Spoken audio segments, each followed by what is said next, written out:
Chase Burns has reached elite status, but it's time for the Reds to act if they want him to be around in October.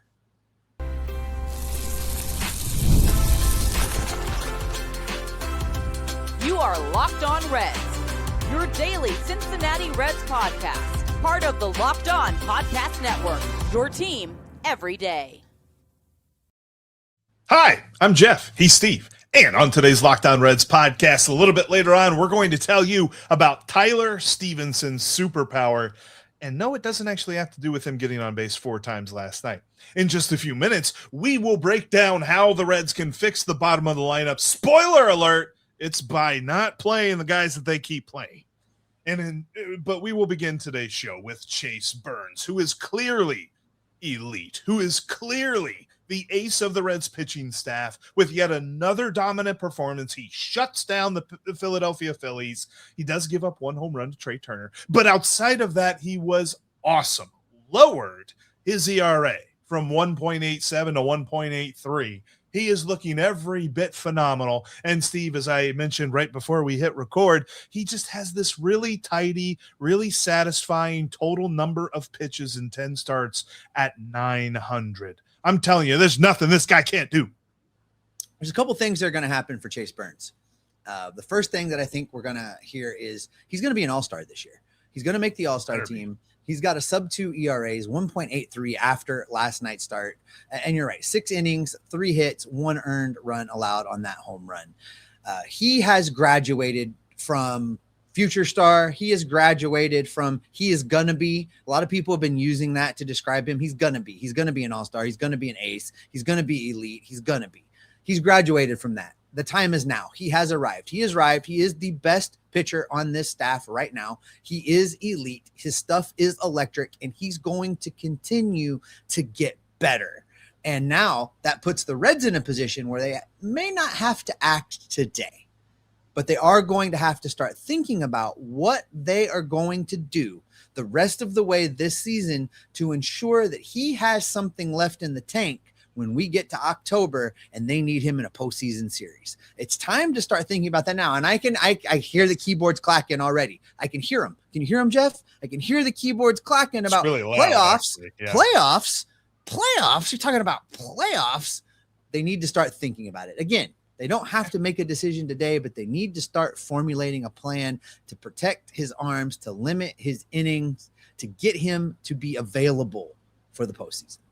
And we've got a plan as to how they can do that. The problem is making this make sense for everybody, because Chase Burns cannot throw 32 starts in the regular season and then be a viable pitcher for the Reds in the playoffs. We're talking about a dude who is ramping up his career. And in last year's season, threw a number of innings that was the most he's ever seen. He is going to blow that away far and away this season, but he cannot do that to the level of, say, Mark Pryor, Kerry Wood. We're thinking about these guys from the past who their teams did not have any sort of limiter or any sort of governor on their motors as they came up to the major leagues, and they burned out real quick. You cannot do that with a guy like Chase Burns, who it is clear he is not just elite in the month of April. He is not just elite in the month of May. He's not just going to be elite in the year 2026, Steve. He's going to be elite for his entire career. And so you've got to protect that guy. The Reds have a responsibility to Chase Burns this year to make this make sense for him, not only just in the month of May, but also as you move forward into the season for him, but also for the team as well, because this part of the responsibility is clear. If you get to September and he has pitched his butt off and the Reds are right where they need to be, you cannot just continue to let him pitch if you've given him no off days whatsoever. So you will have to shut him down and forget about the absolute shot to the morale of the fan base. The morale of the team will be killed if you have to shut him down. So this is a problem that the Reds can gradually solve, but they've got to have a plan in place now and then enact it coming up here very soon. Yeah, the pitching staff and the condition of the starting rotation is a little bit limiting right now.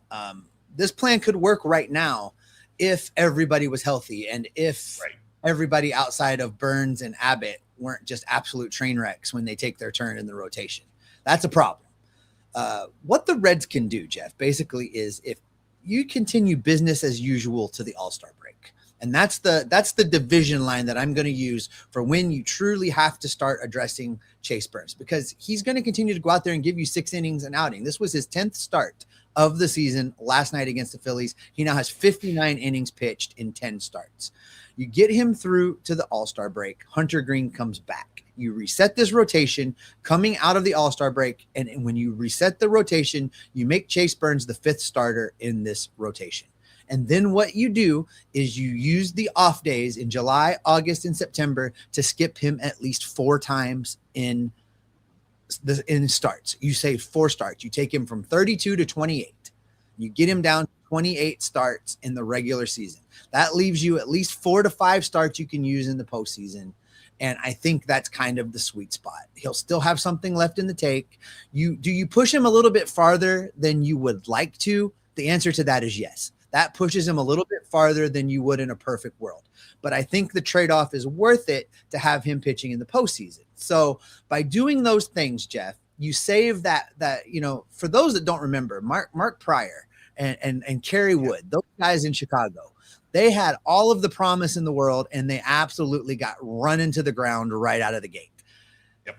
Can't do that with Chase Burns, but what you can do is push him a little bit harder than you would like to use him in the right situation. This is how you do it. You skip him turns in July, August, and September. And so to give you a number on that, his final year in college in 2024 with Wake Forest, he threw 100 innings. In 2025, between the minors and the majors, he threw 109 innings, 109 and a third innings. So this year, asking him to take a huge leap, because if you were to pitch him every 5th day, he would probably, and at his current rate right now, he's pitching almost 6 innings for every start. So just averaging that out, and that's not assuming that he throws a complete game at some point, which he absolutely could.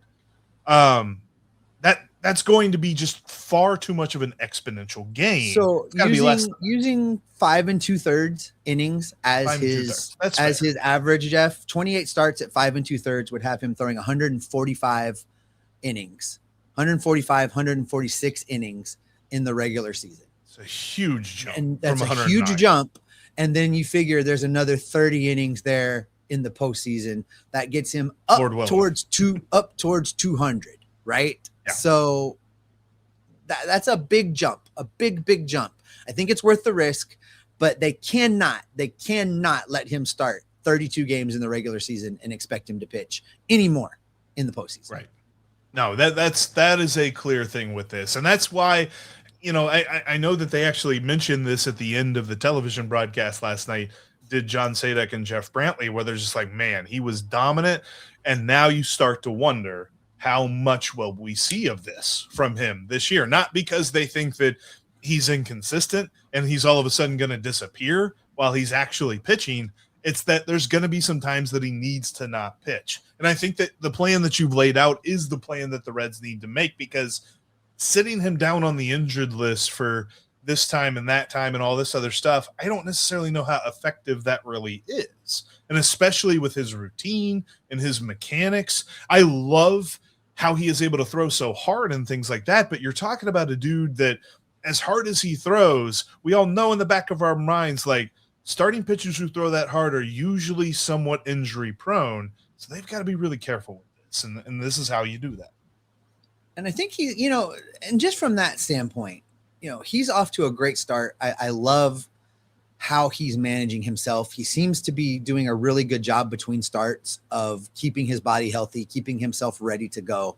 I like how Chase Burns is managing himself. So this is, I want to be clear that we're not putting a knock on Chase Burns and saying that he's soft or that he needs to be treated with kit gloves. I'm just saying that we want this arm available to us, healthy for 5 more years with no issues, right? So 100%. To do that, you have to be careful now. But there's a way to do that and not hurt the team. And it's a balancing act. And I think that the Reds haven't been in a position over the last several years to have to think about these things so early in the season, to have to think about these things as they should be thinking about them now. So I hope that Derek Johnson's already been drawing up a plan, already have an idea. I looked at the July schedule coming after the All-Star break. Basically, you use those off days. And what I'm saying with that, Jeff, is that you use the off days, you follow the normal rotation, but then when you get to that fifth spot, you just skip it because everybody else will be on regular rest because there was an off day in there. And it gives Chase Burns, a skip. And that's a start that you're banking for the postseason. This is not hard. It doesn't disrupt the other pitchers. It does not disrupt their routines. It doesn't have an impact on anybody else, but keeping some starts in the bank for Chase Burns, which I think is the smartest play here. Absolutely. Another smart play, Steve. It's going to be solving the bottom of this lineup because, as we mentioned yesterday, and you specifically said, other pitchers can tend to go to sleep on the bottom third of the lineup. Well, we got a fix for that. I'll tell you what it is coming up next. As the Reds season rolls along, the best way to get in on all of the action is over on FanDuel. Whether you're talking about starting pitcher lines and hoping that they look good, or you're just looking at home runs, FanDuel's got you covered every single day. And as the NBA playoffs are going on, they got a special deal right now. When you place your first $5 wager on your brand new account and it wins, you get $150 in bonus bets. And right now, FanDuel has Kyle Schwarber at minus 115 to finish the season as the major league home run leader. He already has 20. I mean, that kind of seems like easy money right now. That's probably why he's minus. He's ahead of Aaron Judge, who's at plus 210. And then the closest guy past that is Munetaka Murakami for the White Sox at 11-1. It's literally a two-horse race, and we ain't even to June. That's all over at FanDuel. Like I mentioned, new users can place a $5 wager, and if their first $5 wager wins, you get $150 in bonus bets. FanDuel, play your game. It's summer, baseball is on, and whether you're at the ballpark or just watching the game on TV, you probably got that sweet craving for a little bit of cotton candy, thinking about the guys going up and down the aisle, selling the cotton candies all around. We all know that all that sugar isn't really that great for you. That's why 5-Hour Energy has come up with the Cotton Candy 5-Hour Energy Shot that brings the nostalgic flavor back in a whole new way. They give you that tasty caffeine boost in the Cotton Candy 5-Hour Energy Shot with zero sugar. It's a quick and easy way to satisfy that sweet craving while keeping things simple and on the go. I mean, when it comes to those guys going up and down the stands, which they would do that more often in a Great American Ballpark. But when you go to the ballpark and you see the cotton candy vendors going up and down, you want that sweet kick. That's what Cotton Candy 5-Hour Energy brings to the table. I like how convenient it is, too. It's just in a small package, portable, and you can put it in your pocket. You have it whenever you're on the go. Bring on the sweetness with the 5-Hour Energy of the cotton candy flavor today. It's available now online at 5hourenergy.com or over on Amazon.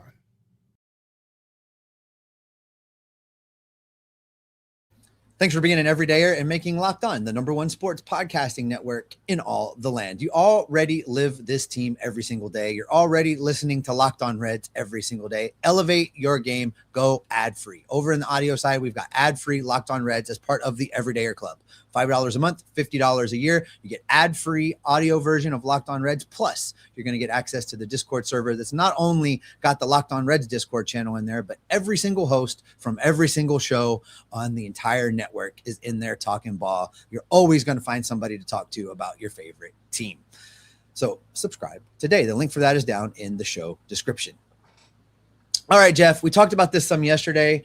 Apparently, maybe John Sadak listened to the show this morning because he was right there with us. When you've lost John Sadak on a broadcast, you are having a bad year. And it is very clear to me from the comments that John had about Ke'Bryan Hayes during last night's game and, the double plays. And at one point when Ke'Bryan just hit into a weak infield out, John's like, well, I guess at least it wasn't a double play. John was clearly done with Ke'Bryan Hayes. I am clearly done with Ke'Bryan Hayes. I said yesterday, I don't think he should see the inside of a batter's box again. I stand by that. I think we have well beyond that point of continuing to run him out there. There is a fix. We talked about it a little bit yesterday. It's time to really lean into it.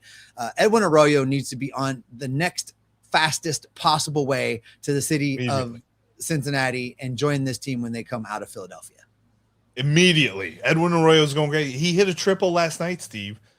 And we said in the offseason, whenever the topic of Edwin Arroyo was brought up, we're like, he's got to hit for power before we can really trust it and say, yeah, let's bring him up. He's doing that, and he's doing that every single night right now in Louisville. And I look even past the statistics that, quite frankly, those don't mean anything. The statistics in Louisville, when you're trying to evaluate a player, are one of the final things that any scout or any front office personnel for any baseball team looks at. One of the things they do look at, though, are things like plate discipline and contact rate and all this other stuff. If you were to compare Edwin Arroyo's plate discipline statistics to the major leagues right now, he is making contact at a 7% greater rate than a major league average player, which means to me you kind of dock that down a little bit when he gets the first call up. But I still think he makes plenty of contact. Now, his swing rate might need to come down a little bit. He swings at 51% of the pitches that he sees, and league average is much lower than that. League average is at 46%. But at the same time, if you're making that much contact, I think that you can adjust as needed. And so when you bring up Edwin Arroyo, I kind of feel like you're starting from a position that is already better than what we are getting from Ke'Bryan Hayes, because I don't know how much of this needs to be said, because I think at this point, the only person in Reds country that seems to believe that Ke'Bryan can break out of whatever this is not a slump, this might just be who he is Tito. But I saw from good old friend of the show over at Red Reporter, Wick Terrell, he tweeted that right now you have Ke'Bryan Hayes batting a $143 and getting on base at a 189 clip, and I think that went down after his last at bat, might be 188. The career batting average for one Homer Bailey was 160, and his career on base percentage was 190. Steve, the Reds have decided that they would rather hit a pitcher in their lineup in the year of our Lord 2026 when you don't have to. I saw somebody, I can't remember where I saw it today, that somebody said, or saw it yesterday, that somebody said they'd rather have Ke'Bryan's dad out there right now, like not prime, not over it. Yeah. Oh my gosh.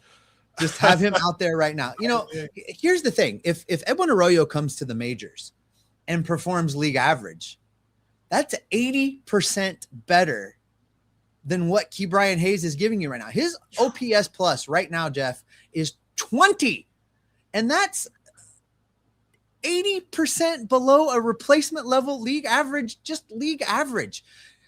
You said it yesterday, and I was trying not to say those words, but you know, I'm ready to lean into it. There's absolutely no way that Edwin Arroyo could come up and be any worse than Ke'Bryan Hayes is on a daily basis for this team. You and I and Tim were joking in our group chat, and I saw some folks actually talking about this on Twitter too. At this point, it might be more valuable if Ke'Bryan Hayes is in the lineup for him to leave his bat in the dugout, and then he might actually walk at some point. Because maybe the pitcher throws 4 balls before he throws 3 strikes, but it's just so bad, and I don't understand it. And the other part that I don't understand is that TJ Friedl's not much better, and no, I think that even John mentioned this on the broadcast, right? Like John agrees that not only is it Ke'Bryan Hayes that needs replaced, but we need to see more of Blake Dunn. Yeah, what John said on the broadcast was that it's a small sample size, but if you look at how things are playing out right now, Blake Dunn is performing better than TJ Friedl, and Blake Dunn needs more opportunity to play. And I 100% agree with that. And here's the thing. TJ Friedl has options remaining.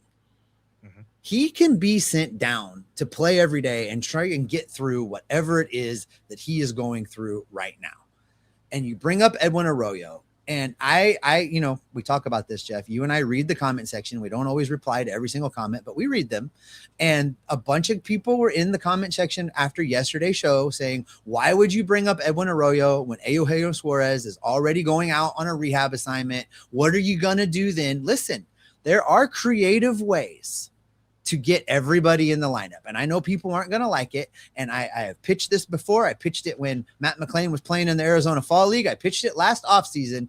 Matt McClain can spend some time in the outfield, and you could have an infield of Edwin Arroyo, Ellie De La Cruz, Sal Stewart, and Nathaniel Lowe with an outfield of Matt McClain, Dane Myers, Spencer Steer against left-handed pitching. Why won't that work? I don't know about that, but I know this, Steve. If you bring up Edwin Arroyo, one of two things is going to happen. Either he's going to hit and is going to be good, or he's not going to hit, and then Eugenio Suarez is going to come back, and then you just option him back to Louisville, and you bring up Suarez. Because, Steve, the thing that I don't think we will ever say, at least in the year of our Lord 2026, about our Cincinnati Reds, is that they have more than 9 really good hitters. If they could put themselves into a position by calling up Edwin Arroyo and then all of a sudden they have more than 9 really good hitters, then they've done something right. So there's no excuse for Edwin Arroyo to continue taking at-bats in Louisville. He needs to get up to Cincinnati right now. Nick Krall needs to be driving him here in his Toyota Corolla and just get him here right now. His Toyota Corolla. 1998. Listen, 1998 Toyota Corolla. At the time of recording, the Reds have not made this move. I don't think they'll make this move prior to a getaway day, but it would not shock me at all if Edwin Arroyo is on the 26-man roster before the start of the next series. St. Louis is coming to town. It's time to really put up or shut up when it comes to this division stuff. And there's just no excuse to keep running out this bottom of the lineup that is just an absolute automatic out. And in some cases, automatic 2 outs. Well, speaking of automatic, he might not quite be automatic, but Tyler Stevenson has started to develop a superpower that has really benefited the Reds. And we're going to talk about what that superpower is coming up next. Baseball's full of routines and superstitions, rally caps, lucky jerseys, all of it. And honestly, it can be the same when it comes to products for hair thinning too. A lot of hype, not always a lot of confidence behind it. That's why there's Nutrafol, the #1 dermatologist recommended hair growth supplement brand and the official hair growth partner of Major League Baseball. Nutrafol takes a more personalized approach with formulas designed for different stages and needs. It's physician formulated, clinically tested, and NSF certified for sport. And adding it into a routine is easy. Just 4 capsules daily with a meal. Nutrafol is one of those small routines that really helps build confidence. So if you're not ready to give up like I was, if you don't want to look like me, Nutrafol is for you. Find out why Nutrafol is the only hair growth supplement brand trusted by Major League Baseball. For a limited time, Nutrafol is offering our listeners $10 off your first month subscription and free shipping when you visit Nutrafol.com and enter promo code LOCKEDONMLB.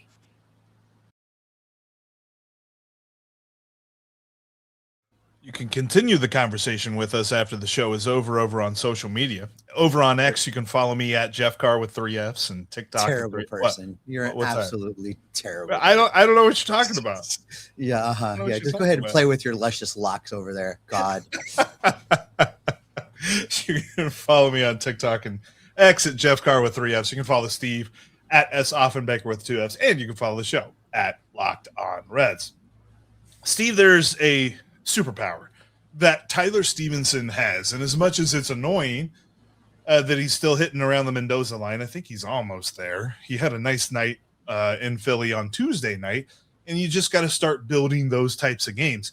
It's all about the ABS, because this is now the second game, and I think it's 2. There might be 3, but I know for a fact that there are 2 games that Tyler Stevenson has walked off the Reds to a win thanks to ABS. And that's not saying that like that's the biggest reason they won, but that's the cherry on top of the win, because that's now 2 games where the umpire has kept his, strike call in his back pocket, and Tyler Stevenson's like, you might want to check that one out there again there, pal, and gotten it right. Because in fact, if you expand on this, he is the second best catcher in the National League and the fourth best catcher overall when it comes to ABS and winning challenges in the right moments and being efficient with the challenges that he calls. It's fantastic to see. Shout out to Tyler Stevenson, by the way, for responding to what I had to say yesterday by just getting on base every single time he came up to bat. Notice we talked about 8 and 9, not 7. Good for him being on base. I don't know. Listen, Tyler Stevenson has done a good job with this. He talked to Jim Day after the game yesterday, and Jim asked him about that whole situation and calling it on the final pitch to get the game over with. And Tyler was basically like, this is what baseball is now. And, Tyler went on to say that you can't carry him over to the next day. You might as well use them. So I like his philosophy, and he has been very strategic with how he has used them and when he has used them, and to the benefit of his pitchers. And, in this case, man, was it nice to see Tony Santillan come in and get a save and not have any problems. And he benefited a little bit from Tyler Stevenson being so good with the ABS calls. So I really like how it all played out. I like the Reds battling back and getting a win. Shout out to Bryce Harper for having a case of the yips, apparently, and really wanting the Reds to have some extra opportunities in this game. We talked yesterday that the Reds could win this series. It was not a stretch to see them winning the series. They're halfway there. They got to win one more, and they salvage a series win here against the Philadelphia Phillies, who were playing really good ball coming into this game. So I like what we're seeing. I like how Tyler Stevenson is applying this. And we've criticized Tito a lot the last couple days about some of the things he's doing. This is one area where I feel like Tito and the coaching staff got it right out of the gate with how they decided they were going to use ABS when it went live this year. They decided the pitchers were not going to challenge. They decided that, they were going to try and keep something in the bank for later in the game. They weren't going to challenge early unless it was pretty clear. And for the most part, they've stuck by that. Sal Stewart's got a little overly aggressive a couple times with his early game challenges of pitches going to ABS. Dane Myers as well. But for the most part, everybody on this team has bought into that philosophy that the coaching staff laid down way back in spring training, and they're using it to their advantage. I like how they're implementing it. Tyler Stevenson's doing a great job. The hitters are doing a great job, and the Reds are using ABS to their advantage. And we've seen it impact the outcomes of games. And I love how they are implementing it. Yeah, I think that early on, I was critical of what felt like Terry Francona kind of hamstringing the Reds as far as like not allowing them to use this, but I think that was the right call. And we're starting to see that really come into fruition. The problem is we as fans had to adjust to ABS as well, because immediately we watched every pitch and we saw the box on the screen and we're just like, come on, challenge it, man. What are you doing? And it's an 0-0 pitch in the second inning with, 1 out and nobody on base. Like, come on. What do you really gain by changing that call? And we've seen it a lot where other teams do that. They get the call change, and then the very next pitch, it's an out. That's just how things roll in baseball. Like, there are moments that you think are massive, and then they get overshadowed by the next moment, and ABS is the perfect example of that. I do find it intriguing that as a team, and Baseball Savant kind of keeps track of this, when it comes to ABS, they have a statistic that is actual versus expected of challengeable pitches that a team has. The Reds are actually last in challenging pitches that they are expected to challenge. There's every other team challenges more. There's some that challenge more so than others, but the Reds challenge the least of the expected. And I bet if you could drill down on that, and I don't know that they have it set up where you could drill down on it like this, but I bet if you were to drill down on that, it's on expected pitches. Those expected pitches are probably mid-game pitches. It's probably 4th inning, 5th inning, 6th inning. It's that middle area where you see the hitters get twitchy. You see them like getting ready to go to their helmet, and then they remember Tito said not to. And I think those are probably the expected pitches. They're not challenging.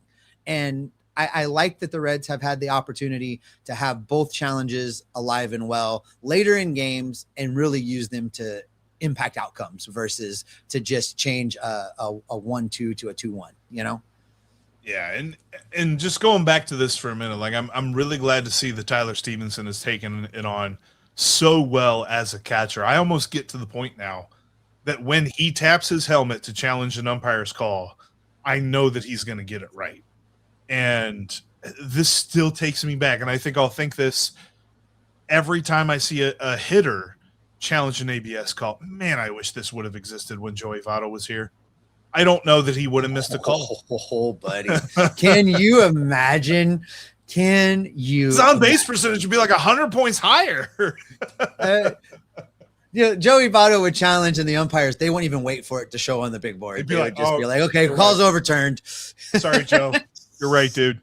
Sorry, and man. that is where we are going to go ahead and wrap it up for today. Thanks for making Locked On Reds your first listen each and every day. We appreciate you being here. Make sure you have clicked that subscribe button. Make sure you have clicked that notification bell. For the audio listeners, go check out the Locked On MLB feed.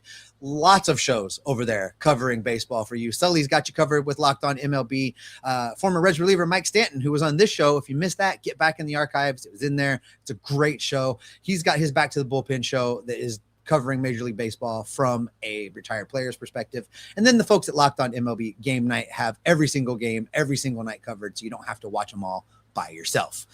For the video, folks, stick around. We're going to send you to Locked On's first ever 24/7 national YouTube channel where all of the experts of the Locked On Network are talking about 24 hours a day, 7 days a week. We will be back in your feed tomorrow, Jeff and I, to talk about, hopefully, a series win against the Philadelphia Phillies. We will keep gathering up the news, the notes, the rumors, the reports, and the information to keep you locked on Reds every single day.